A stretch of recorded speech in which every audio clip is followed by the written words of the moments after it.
Disu.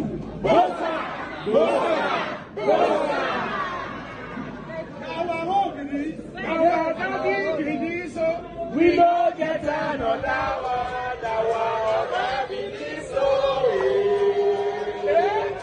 Our daddy Disu. We don't get another one. Our IGP Disu. Our IGP Disu.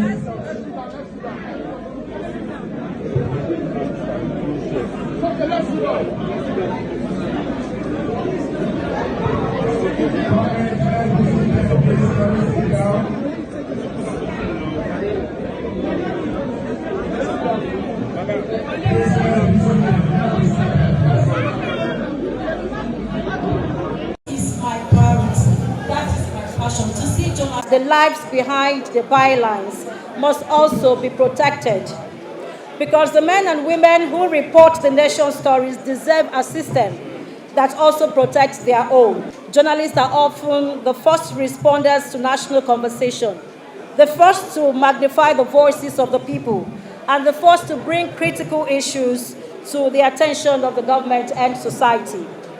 This initiative will not only reduce the financial burden of healthcare, but also encourage journalists to prioritize their health while continuing to serve society with dedication and integrity. You may recall, when I was campaigning to be president of NUJ, I promised journalists in Nigeria, if elected, I'm introducing health insurance for practicing journalists in Nigeria. Research has shown that less than 1% of journalists have any form of insurance. Insurance is critical to our job. Through insurance, we'll be able to achieve 3 objectives.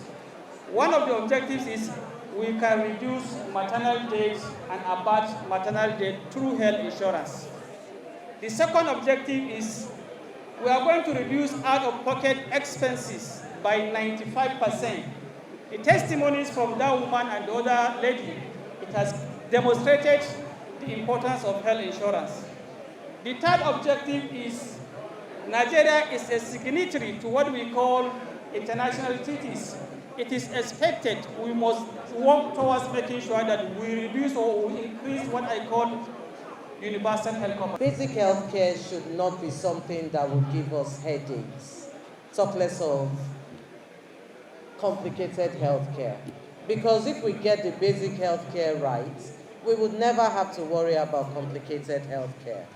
If we are hypertensive or diabetic and you monitor your indices, you take your medicines as a when due, which, by the way, for those registered on our health insurance scheme, from today, those medicines you will get for free. You would never have to worry about having a stroke or not.